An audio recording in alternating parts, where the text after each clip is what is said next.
Order in the chambers. Mr. Reyes? So we have a special joint session with Audits and Governmental Efficiency, along with Planning, Land Use, and Management Committee. And it's a very strategic committee to address the two items that we have, and we've been joined by the Honorable Councilmember Jose Rizar. And I do believe we anticipate Councilmember Krikorian, so I believe he might be on his way. So maybe he thinks we're still in the third floor. But,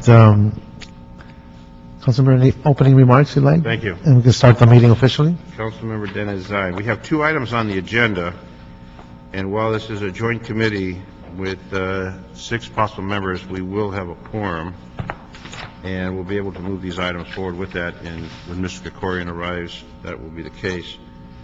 So what we have is scandals that have occurred in the Department of Building and Safety, scandals where people were not doing what they're supposed to do, and Mr. Bud Overman came in to make sure that people do what they're supposed to do.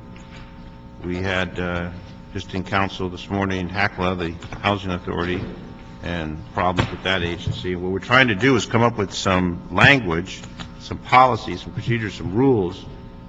We can do what the public wants us to do in a proper professional manner, and we won't have these scandalous situations that are oftentimes brought to us by the media. And when the media shows it, it says, what is the city doing? Well, we've got general managers who are in charge of departments, and they serve at the pleasure of the mayor with the concurrence of the city council, and the responsibility falls on them, and we as policymakers want to make sure they have the policies, rules, regulations so they can do it. And if someone does a transgression, then there's consequences. So we have the issues regarding corruption and what's happening to address that, and the issue of the Clean Hand Ordinance, and the Clean Hand Ordinance regards situations where people violate the rules and keep on building and getting permits when they shouldn't be. We also want to recognize that the Federation of Hillside Canyon Association Incorporated sent a letter supporting the Clean Hands policy, and Supervisor Yaroslavsky attended a meeting, and we're basically following what the county has apparently done for many years. And what happens with these committees is we get the information, we move forward, it goes to council, it becomes a policy, and lo and behold, the rules are established, and then we hope people will follow them. If they don't, then we've got the departments and the controller's office, et cetera, that make sure they do. So what we have with this particular meeting, these two items, we've had public hearings in different parts of the city, getting public input, and there's a lot of concern about having the city run in a professional, proper fashion, and those meetings brought information forward. Mr. Bud Overman was there, who took that information to come up with some recommendations. Mr. Dave Laura was also there for recommendations to bring forth some changes in the policies and procedures, so we will go into those arenas. Then the Clean Hand Ordinance with Michael LeGrand from the Planning Department on the Clean Hand Ordinance, how that will take hold. So with that, we have, I thought we had Mr. Krikorian coming in right now. With that, we can open comments from you, and then we'll go to the first item. I just want to make sure that it's on the record that we have now commenced the joint committee, and with me is Councilman Rizar, and if we can read the first item to the record on behalf of the Plum Committee to make sure that is also stated within the process. So the first item, council members, is a building and safety report in response to the motion by Mr. Zine and Garcetti to implement reforms of building and safety relative to corruption problems and related matters. And item 2 is a building and safety report, again in response to a motion Zine Garcetti relative to abuse and fraud relative to the city's zoning and land use policies, and using the LA County model as a alternative for the city to consider. So we can have the staff report, Councilman, come on in. And we have been joined by Bud Overman, General Manager of the Building and Safety Department.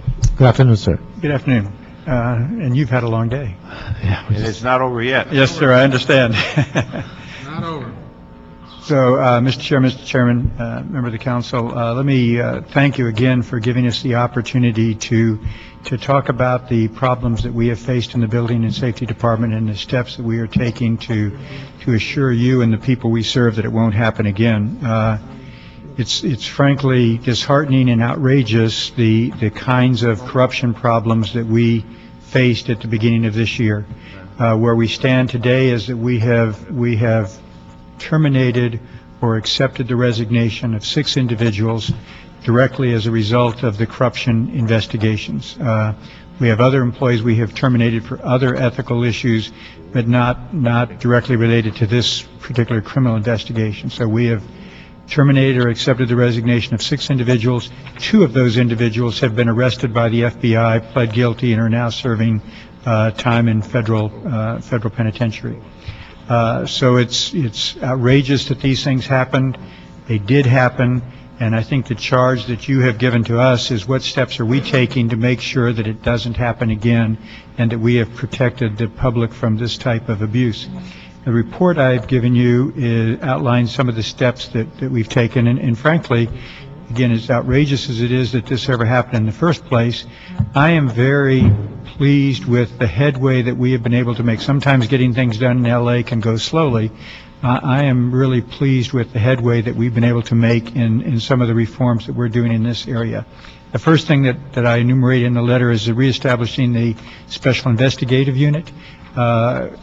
Even with the city's hiring delays and practices, we've been able to hire Martha Supernor, who I introduced to you at the beginning of the meeting. She is sitting here in the audience. She comes to us with 22 years of law enforcement experience, graduate of the LAPD. Comes to the table. Come on to the table. 22 years of law enforcement experience, started here in Los Angeles, LAPD Academy graduate, LAPD officer, went to another law enforcement agency, and when we hired her from the State Department of Justice. So she is reinstituting the Special Investigative Unit, and of import, she is an employee of the Personnel Department. I don't think it would ever pass the smell test if we had LADBS investigating LADBS. So we have the honor of paying for her, so it's not a burden on the general fund. We are paying for her, but she is an employee of the Personnel Department assigned to us so that she has total independence in doing her investigations. Right now, she's going through orientation. She's been meeting with the FBI, the Police Department, the City Attorney's Office, the City Controller's Office, getting everybody's background on the challenges we face. So we're very, very pleased in this short amount of time we've been able to get her hired, get her started, and get the whole office back in operation. We have also been very successful in getting the GPS tracking system up and running. Here's my new tracking system. Somebody over in DBS can track me right now and tell me where we are. They can even track David Laura. He always tells me he's over here with you. They always tell me he's over here with you. A lot of us are tracking David Laura. I'll vouch for him.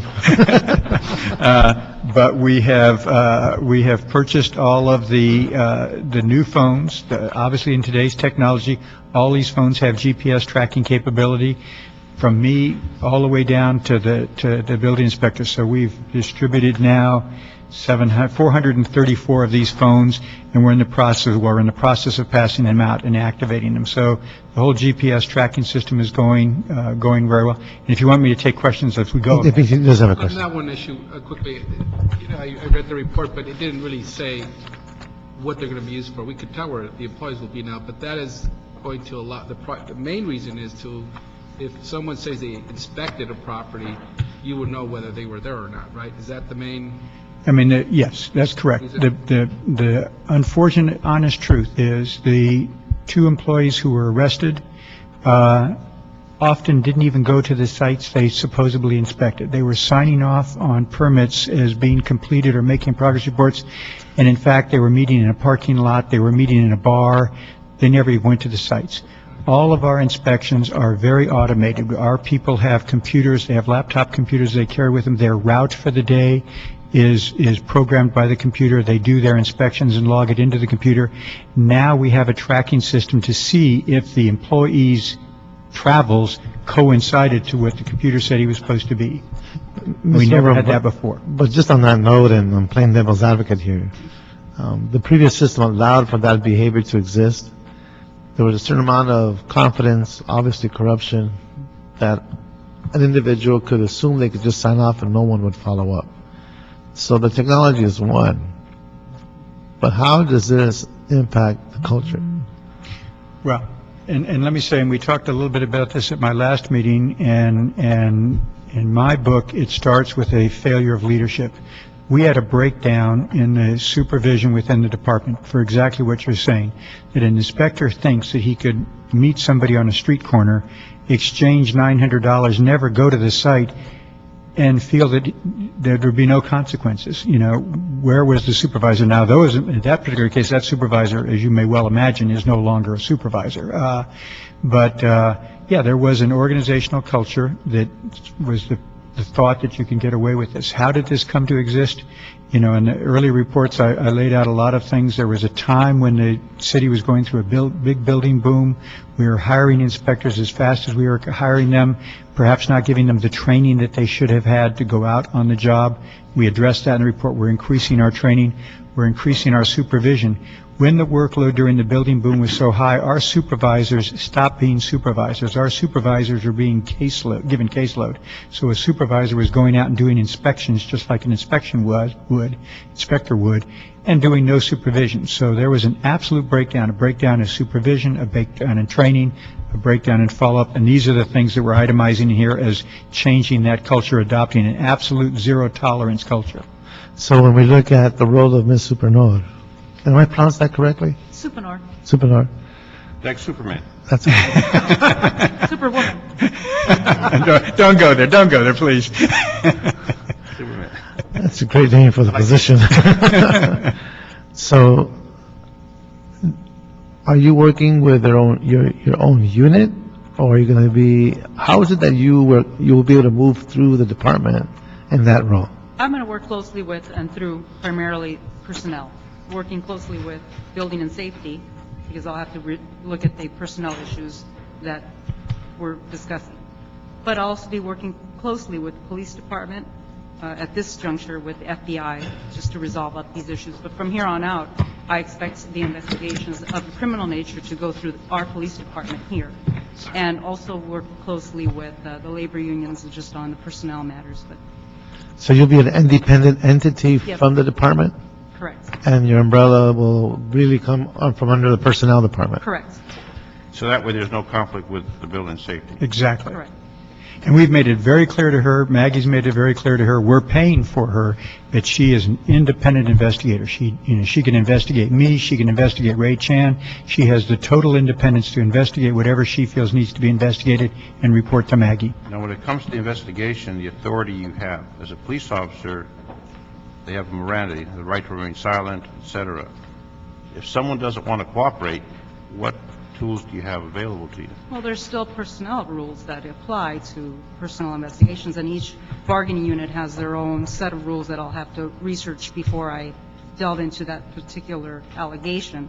But really, it will be the employer rights and rules that will govern my investigations. And I think the mayor just issued a directive on the general managers on discipline and the process to have the reins brought in a bit. And I think that's an extremely important point. I think there's the perception in the public that government employees can't be fired. They can be fired. You have to jump through some hoops. You have to take some steps. But if you do things right, they can be fired. We have terminated 4 employees and accepted the resignation of 2 more. So this year, we have done 6 employees as a result of this specific investigation. And it was done because corruption was brought forward, and obviously we don't want to continue that. But and it brings to mind a report I just heard about a couple days ago, and I think it's San Bernardino, Riverside County, where some city employees were supposed to read meters, and they didn't read the meters. They made up the numbers. And they did an investigation and found that they made up the numbers instead of going out and actually reading. Do we have the capacity to do spot audits, spot checks to make sure that employees are doing what they're supposed to do instead of waiting for a complaint to come in or a television report showing some illegal, corrupt, immoral activity? Yes, absolutely. We got a lot of publicity, negative, because the FBI had arrested 2 of our employees. The truth is, we had identified those employees, and we had those employees suspended pending a Skelly hearing for termination before we even knew the FBI was looking at the same employees. But we got it through a tip through a private party. We didn't get it through our own internal investigation. We got the same tip that the FBI got that caused us to go after them, that caused the FBI to go after them. all of our, one of the next things I mentioned in this report, we did these performance audits. Because everything is so computerized, we can identify if an inspector always happens to be working with the same contractor, is an inspector or is a plan checker always working with the same architect? How often does an inspector go to a site? If he doesn't go very often, then what's going on? How many corrections an inspector might encounter while he's there? So we can do this kind of analysis and look for anomalies and to see if, is an inspector going outside of his district, those kind of things. So we do that kind of statistical analysis to see if we can spot some behaviors that warrant going in deeper. Now, for the moment, Ms. Supernor is a one-person shop, but we will assign additional people to her as needed. So, for example, we have plan checkers who have engineering questions. So we have to give her the expertise to do engineering analysis. We have building inspectors who do building inspections. We have to give her the resource to do that. We have code enforcement people who have a wide variety of, so we're going to have to give her the resources for each of the areas that she might ultimately have to pursue. Now, waste, fraud, and abuse, is there a connection between your department and our controller's office? Do we have a separate hotline if someone thinks something is illegal or not doing properly? We have her meeting with all of these shops. We have her meeting with the city controller's office. We had when we did the interview panel to hire her, we had the city attorney's office, the city controller's office, and the police department sit on the oral board that selected her from among the 60 or 70 people who applied for the jobs. And now, as part of her orientation, she's out meeting with all of these people. Who did you tell me you met with today? You met with? I met with Commander McCarthy this morning. I've met with, and we'll be meeting with the city attorney's office next week, and the FBI shortly, and the controller when next. One of the issues, if an employee has done something illegal, not only termination, but there should be a criminal prosecution to set the tone that it won't be tolerated in the city operations. So in addition to whatever happens administratively, there needs to be that other aspect of a criminal prosecution. And I'll be working closely with LAPD, Commander McCarthy's units. He and I met earlier today. We spent a good half hour on this topic specifically. I'm going to keep him abreast of criminal investigations straight away. So given the fact that Building and Safety is paying for this position, is there a clear demarcation as to, and let's just play this out, you go through the process of investigating, there's an area that needs attention, and you go and pursue that lead and you do your follow-up work. Are we also to anticipate observations that impact policy? And if there is something wrong with the system, if there are methodologies or practices that are either outdated or not current with technology that allows for a gray area to occur where folks get tempted or find opportunism, is that also going to be part of your role, or is it more just to find the bad guys? I will also be making recommendations on what areas I think we can improve policy, procedure, and practices. And then that will come through the recommendations of the director of the department? Right, and we have the administrative authority to implement those. I mean, one of the discouraging things on this was, as happens in budget crises, budget problems, one of the first things that got cut out of the Building and Safety Department budget was training. So we haven't been providing ethics training for our employees. I mean, so you go after somebody for violating the rules, forgot to tell them the rules. And so we have to correct that within our own shop. We have to make sure our supervisors are better supervisors. We have to make sure that our employees know what the rules are. And if the rules aren't clear, and I listened to your conversation today, and I can assure you that we have no rules that permit the retaining of limousines to take me any place. But if the rules are not clear enough, we've got to go back and change the rules. Right. So code of ethics and the standard that the department would want to foster within the organization with the city. Correct. Okay. In the performance audit, so we did this performance audit. The performance audit led to 2 more terminations and 2 more resignations. We've completed, and again, I'm very pleased with all the things we've completed. We've completed the rotation. I was meeting with one of your colleagues who who told me, based on his experience, that lack of rotation was the cradle of corruption. And the department used to have a rotation system. The department got away from the rotation system. We have now reinstituted a rotation system. We'll move about 20% of our employees every year, so that within every 5 years, for the most part, everybody will move. Now, and I've talked to Councilman Reyes about this, and we know this is a double-edged sword. The biggest single criticism of our department is lack of consistency. One inspector says one thing and another inspector says something else. If we are rotating people, we increase the chance of lack of consistency. So we have to find that balance, that we do an amount of rotation that's healthy, that people don't get too cozy in certain area, but at the same time we make sure that the rules are consistently applied and that the customers are not victimized by just the changing interpretations of different inspectors. Yeah, but sometimes, and we touched on this a bit, in that you have individuals who are committed to an area, to a neighborhood, and they go over and beyond the call of duty, and then it's almost like they're being penalized for being that good when they get moved out. And so I'm hoping there's some discretion as to the subjectivity of that decision, and going back down to the basic question, what's best for the community, especially if you have the skill sets there and the familiarities. Well, and we've learned that also, skill sets, there's some people who are more community sensitive than others. We're also being very sensitive to language skills. There's a lot of languages spoken in this community, and we need Spanish speaking in Spanish areas. We need Korean speaking in some areas. We have to really make sure that we have people who really fit well with the community they serve. And what about the funding that comes from the enterprise fund? How much money is in that fund?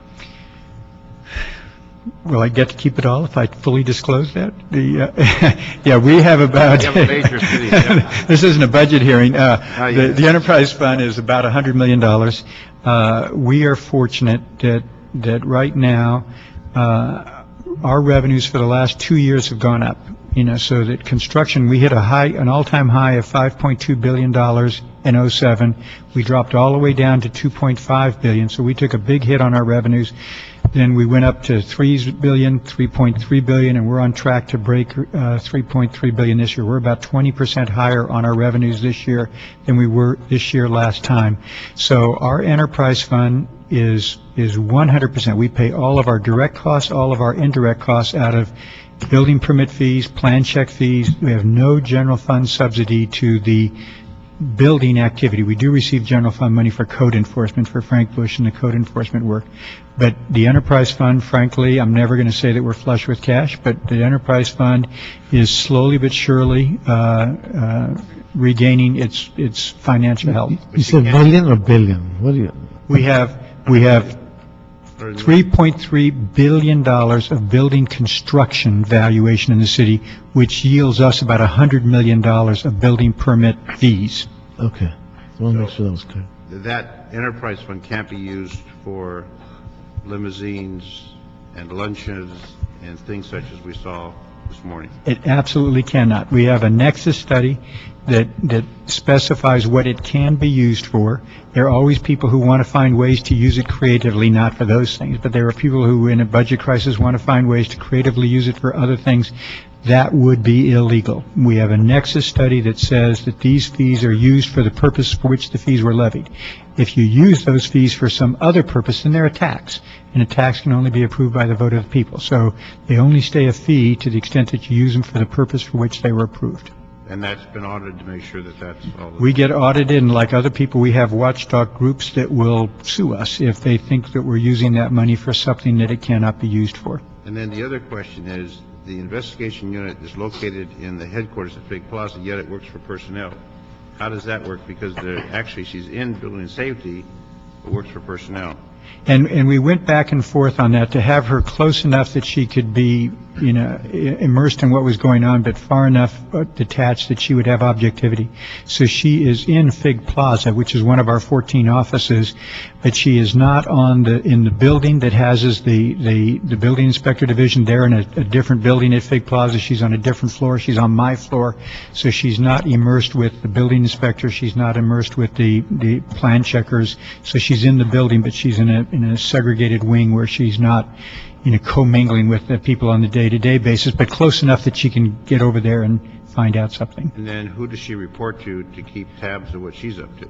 within our shop, when she needs something from us, she reports directly to me. She doesn't go through the chain of command other than to me, but into her investigation, she reports to Maggie Whalen. So that's when I say she's, and I've made it very clear to her, if she wants to investigate me, if she wants to investigate any of our executive team, she has to have the freedom to do that. She has to know that she's independent and that she works for the personnel department. And then her investigation will go to personnel, and personnel will bring them to whatever part of the city? The past has been that they would go to the, if we have uncovered other, before we had it, we had not covered, we would typically take suspicion to the police department or to the city attorney. They cooperate with each other. We can identify incompetent work. The 2 employees that we fired that were ultimately arrested, we fired them for incompetence because we knew they had signed off on building permits before the work was completed. They signed off building permits was totally completed when the work wasn't done.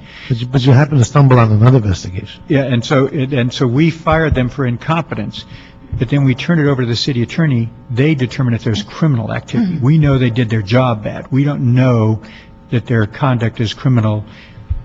That went over to the city attorney and the police department, and ultimately, in our case, the FBI, to determine if there's criminality associated with You it. see, what troubled me with that whole FBI investigation was that it wasn't the LAPD, it wasn't the sheriff, it wasn't the district attorney's office. It was the FBI that came into the city of Los Angeles, which is supposed to be the city of angels, where there was corruption in a department, and it was obviously proven. That's what troubled me, is that we didn't catch that internally through, well... We did catch it.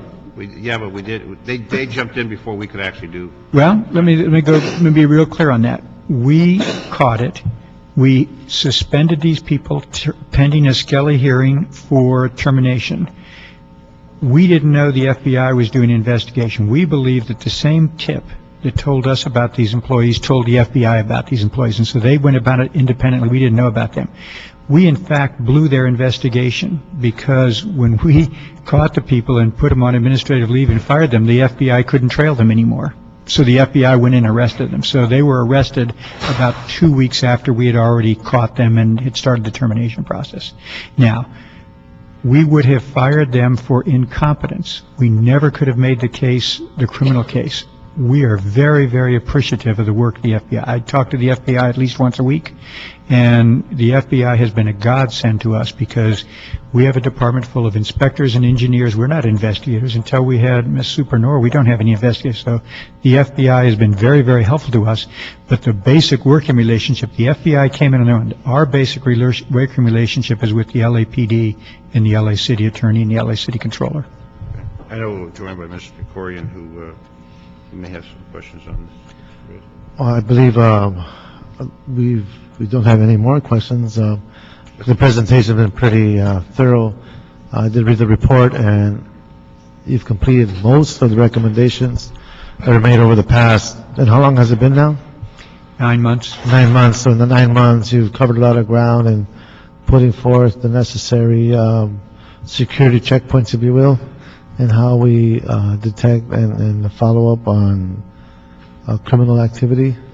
And so I want to also acknowledge Bud for going out to the community with us, and there were a lot of darts that were thrown at you, and you didn't defend it. You just said, we're going to investigate it, we're going to get to the bottom of it. So I want to commend you on that. Obviously, you came out of another city and you came here, and the mayor put you in positions that sometimes are not as pleasant as others, and you took this bull by the horn and obviously made some significant changes. So I want to acknowledge Thank you very much. that. I appreciate that. And also picking up on your comment, you're watching your meeting today, we have now implemented a plan where every one of our employees in these positions files a 700 form. That didn't used to be the case. Some of the people that were terminated never had to file 700. I don't think filing 700 form keeps the criminal behavior from happening, but gives us one more thing to use when the time comes. And so we now have all of these people doing 700 forms. Mr. Corian? Questions? So the recommendations, Reyes, note and file. well, let's have a public comment card, and I did want to ask the city attorney. Terry Kaufman, Macias City Attorney's Office. I didn't want to interrupt the flow of the report, but this isn't operating as a joint meeting today because there isn't a quorum of the Of the audit committee. So any communication would be just a communication from the chair of that committee, but there Okay. is a quorum of the Plum Committee, so I just wanted to clarify that on the record. Plum, then they would move it and I do the recommendation? How would that? Yeah, Right. you would just have a communication from the Okay, chair council member. make the recommendation. Okay. Right, so we want to go to item 1, and then we'll move from there? We got some public comment cards. Are they item 1 and 2, or just public comment in general? No, it just says, doesn't say. So can we hold those for public comment in general, or are they for item number 1? It doesn't say. It just Hey, can I see the names says- real quick?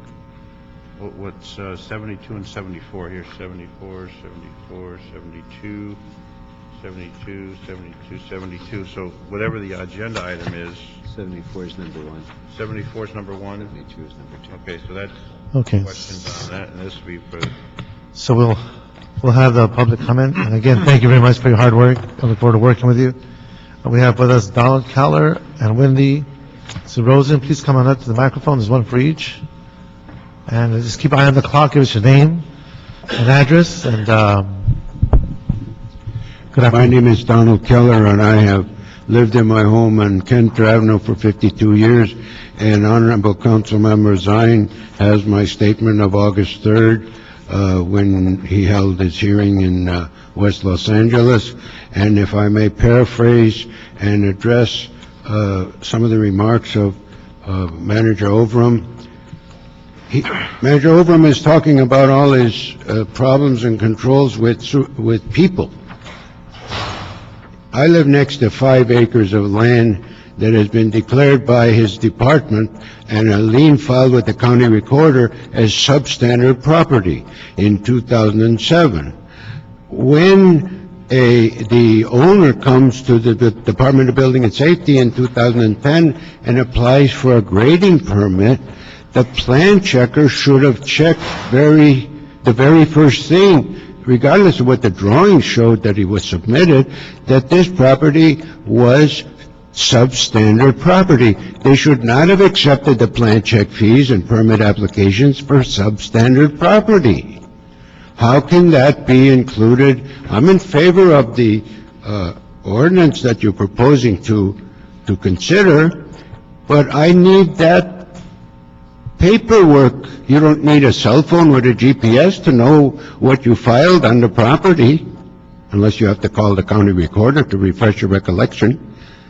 So this is a big problem, because I had to write with my 30 neighbors who got the notice that he's applying for permits to Mr. Chan, the executive director of the Building and Safety Department, to get him to promise not to issue any permits until that lien is cured. Excuse me. Mr. Cameron, I just want to emphasize that this is an item regarding what's on the agenda. This sounds like a case issue, and this would not be the appropriate time to discuss that. But it resolves itself around their customary procedure. Sir, if we may, perhaps we can call the council office of that district and perhaps follow up on that casework. We did that, and right now, that's where we are. We have Okay. Mr. Chan's statement, no permits. Yes, Mr. we will. Williams is here, and I think that he's nodding his head. He will follow up with you before you leave today. Okay? Okay, Ms. Rosen? Mhm. Thank you very much. I want to first just thank Councilmember Zine for immediately taking action when these issues came up and presenting this package of reforms through these motions. And we are very enthusiastically in support of this going forward today. Our plan checker was one of the plan checkers that was either fired or was forced to resign. So we have personal firsthand experience of the problems as they've been described. We have a very good working relationship with planning and building and safety.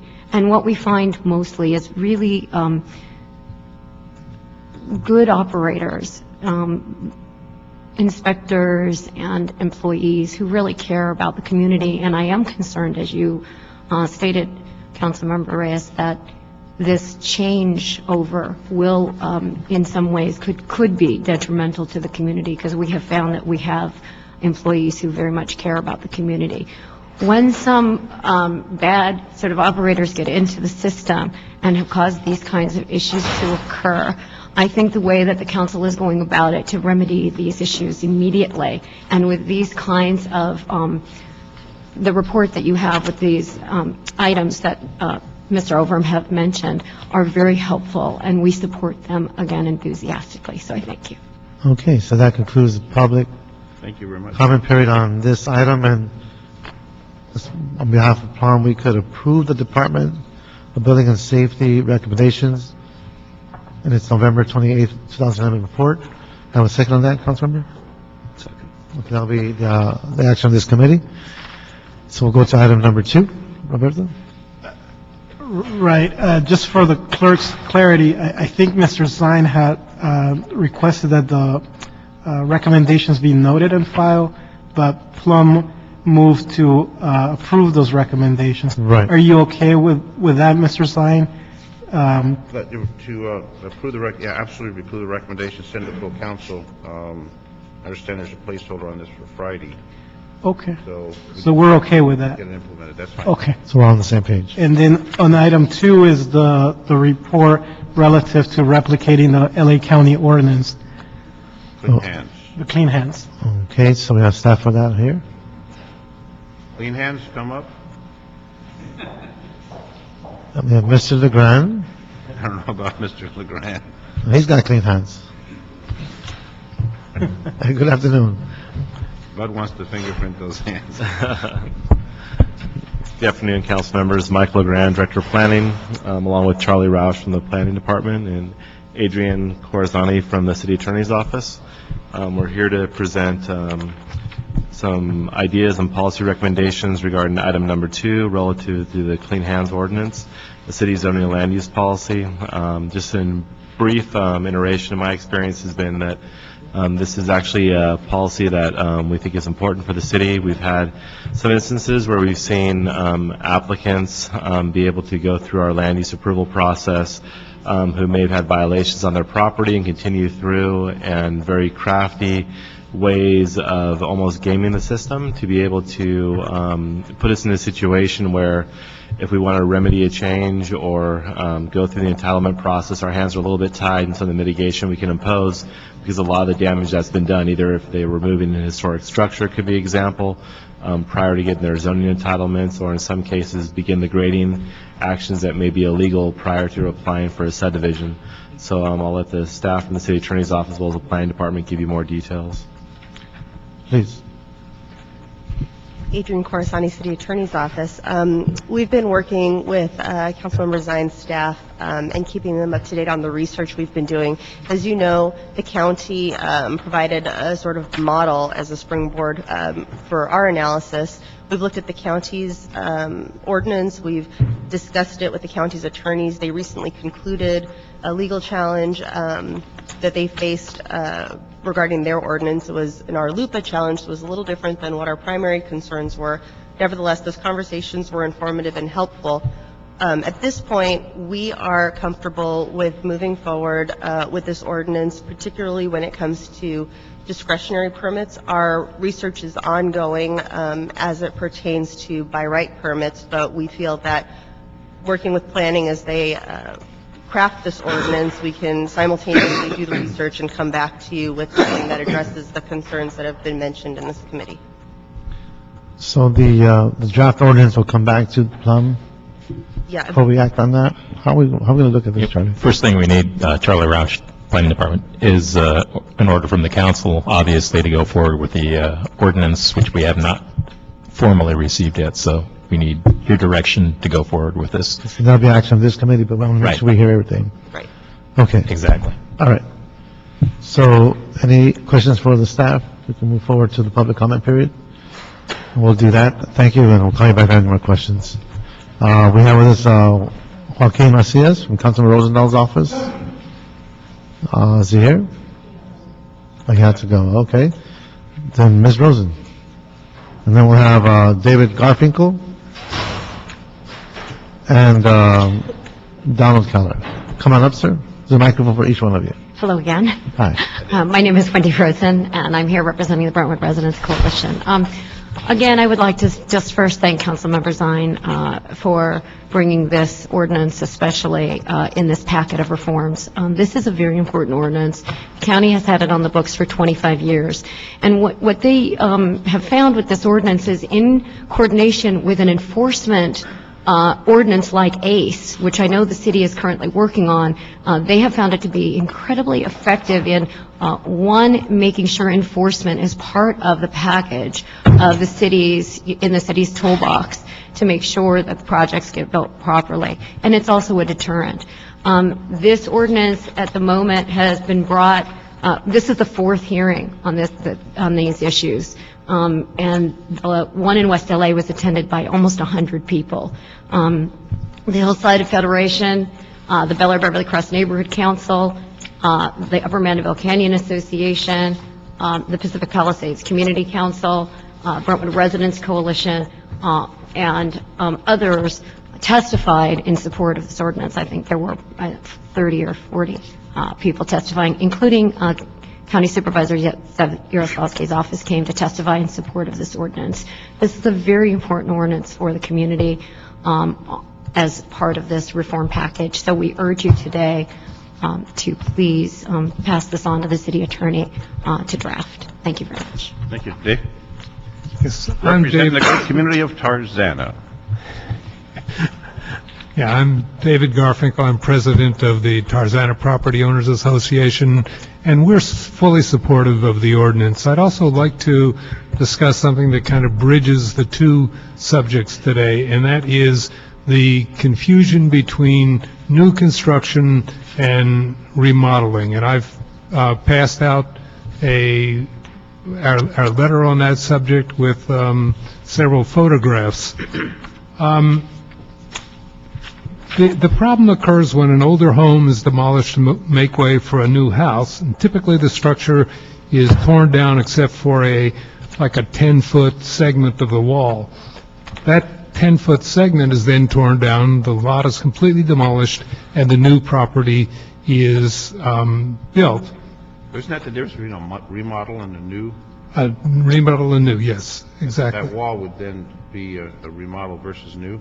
Exactly. That 10-foot wall then, by current practice in building and safety, makes it a remodel, even though that 10-foot wall is then subsequently torn down, as is the full foundation. Their practice currently is if any portion of the original structure is incorporated in the new structure. I'm going to ask you to stay focused on what's in front of us. I'm sorry? I need you to stay focused on what is in front of us today on the agenda. Well, the agenda has two subjects in it, and this kind of bridges between the two. What we would like to urge building and safety to do is to make very clear what the definition is between new and remodel. Train, as we heard earlier, train their people in that difference, Okay. and uphold Thank you, sir. the ordinances. Thank you, sir. I got a question regarding the Clean Sand Ordinance. Are you saying that it would not apply on the rebuild versus new construction? No, what I'm saying is that the ordinance is an overall, kind of an umbrella, and one of the things that it has to apply on is this consistency of the interpretation of what is new versus what is remodel. Okay, thank you, sir. Mr. Keller? Thank you. Again, Councilmember Zine, thank you very much for proceeding.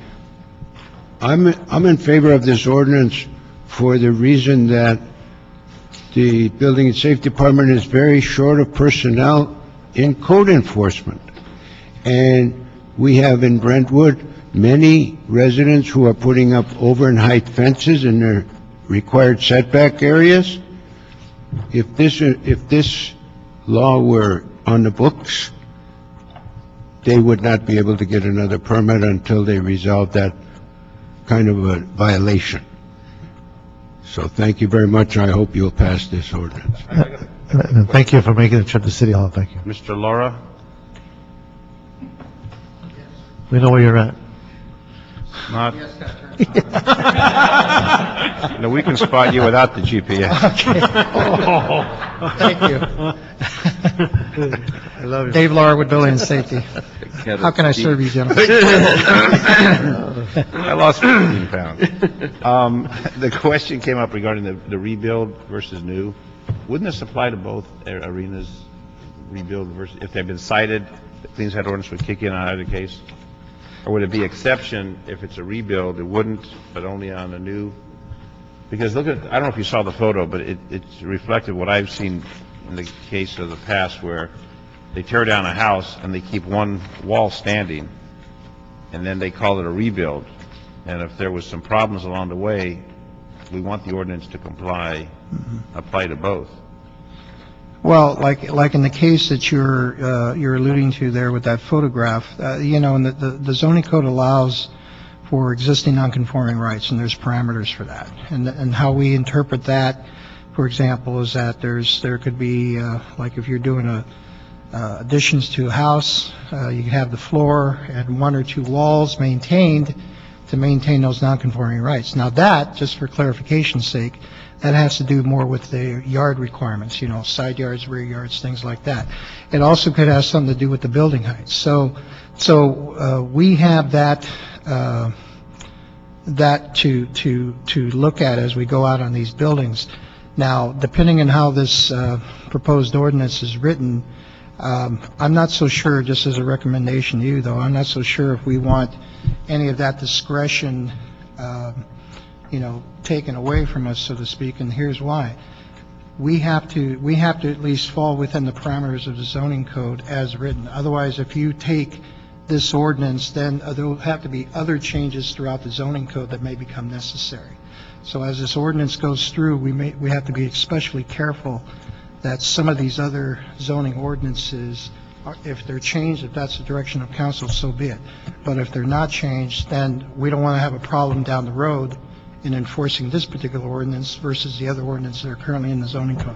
See, I think what we want to do, though, is have it apply, whether it's a new, and they've been cited, and they come back, or it's a rebuild, they've been cited. The whole issue is they've been cited for something. Right. And then go ahead and get another permit and keep on building and then irritate the community. How do we build that umbrella to cover that without having something challenged? But basically, the county ordinance seems to work for many, many years. I don't know if the county ordinance is all-inclusive or exceptions to it, but it seems to work.